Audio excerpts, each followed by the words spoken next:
guys did horrible things, right? And they are horrible people, but we cannot blame them for trying to run away from prison, right? I mean, like, I think that's what almost anybody would attempt to do in that situation. The fault here really lies with the folks at the prison who were fraternizing, who were being complacent, doing the things that allowed them to acquire the tools and the information that allowed them to run away. All right, welcome back, folks. Johnathan T. Gilliam, former Navy SEAL and FBI agent, president of U.S. Continued Service, and it's continuedservice.com. Johnathan, welcome. This Toure guy on MSNBC has come up with a bunch of gems, and I don't disagree with the latter part, that the people at the prison, and 12 of them have been suspended, they have to be held responsible, and maybe inmates' instinct is to want to escape.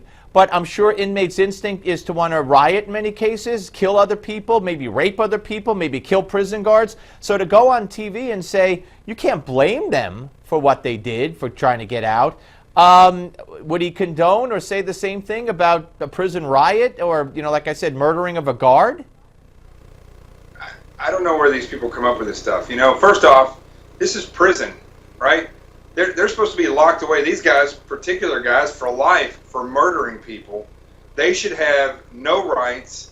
And, I mean, I don't know what he's talking about. Do we blame them for it? I mean, I don't know how he's putting that. Like, yeah, I would have done the same thing if I was a murdering psychopath who got myself in the jail. I'd be trying to get out. Just like if I was Matt and I ended up in a cabin that had alcohol in it and I was on the run, I'd probably have a drink or two as well, especially if I was sick. But I don't understand where some of these commentators come up with this stuff. Yeah, no, it is crazy. All right, are you surprised by the scenario that ended this whole thing? No, not really. And in fact, the one thing that doesn't surprise me is that it took so long. I think that the way law enforcement reacted to this, it shows a vulnerable side of law enforcement. Although everybody's so happy that they caught these guys, the reality is, I think the response again and again when they got a big lead was a bit too slow, and we have assets that could fast rope in from helicopters and be on target within 10, 15 minutes.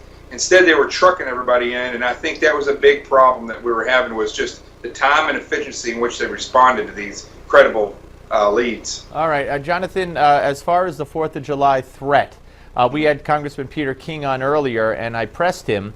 And, because he obviously he sees a lot of information, and he's very, very concerned, as he's expressed before. But I pressed him. I said, so what are we talking about? He says they're still hunting more members affiliated with ISIS or influenced by ISIS here in New York City. And I pressed him on the kind of attack he fears. I said, are you looking at a shooting, a couple of shootings, or are you looking at a bomb? And he chose a bomb. He said an improvised explosive device is what he thinks, or if it happens, God forbid, would be the likely scenario. Does that fit with what you would expect?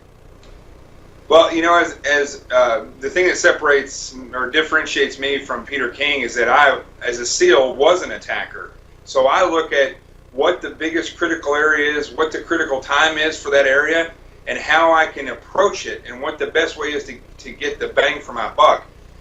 It could be a car bomb, but that could be every day in Times Square. I think, depending on where it's at, it could be a gun. If they don't shut the traffic down close enough to where these celebrations are going on, it could be a car bomb. But as we saw in Tunisia, one person with a rifle killed, over 20, 30 people. So I don't like to say what I think it would be, because I think it limits people. But here's what the advice I give to everybody. Go out there when you're there, look around and say, if I was going to attack me, where would I do it from? What kind of attack would it be? And then just be aware of that. That's the only thing you can really do in these circumstances. Right. Staying home or avoiding would be a victory for the terrorists, at least over your own person, correct? That's correct. I just think that there's, if we think that they're going to target a large event, I myself would avoid that event. I just have a party somewhere else. Yeah, no, fair enough, fair enough. You bring up the one person with a gun, and that's why law enforcement in this country has done such amazing work when you think about it. There have been lone wolves, and there have been people who have been hurt and killed, but, I mean, the possibilities are just endless, and we really haven't suffered the extreme, even the fate of what happened on that beach. I know, and look, I know there's a lot of gun control people out there, but this is my take on gun control. everyone should have one, and they should learn how to control it. And Absolutely. I think that would keep everybody safe. I mean, that's the unfortunate truth here. If I was on a beach and I had a weapon and somebody came up there, listen, I'm stepping it out and I'm going to take that guy out. Absolutely. And I recommend that more people who have the ability to carry do. I couldn't agree with you more, and I appreciate it. Johnathan, you stay safe. Great talking to you. We'll speak to you very soon, my friend. Happy 4th of July to everybody. You too. Johnathan Gilliam. It's strange to talk to him on Skype because 90% of the time he's sitting right here.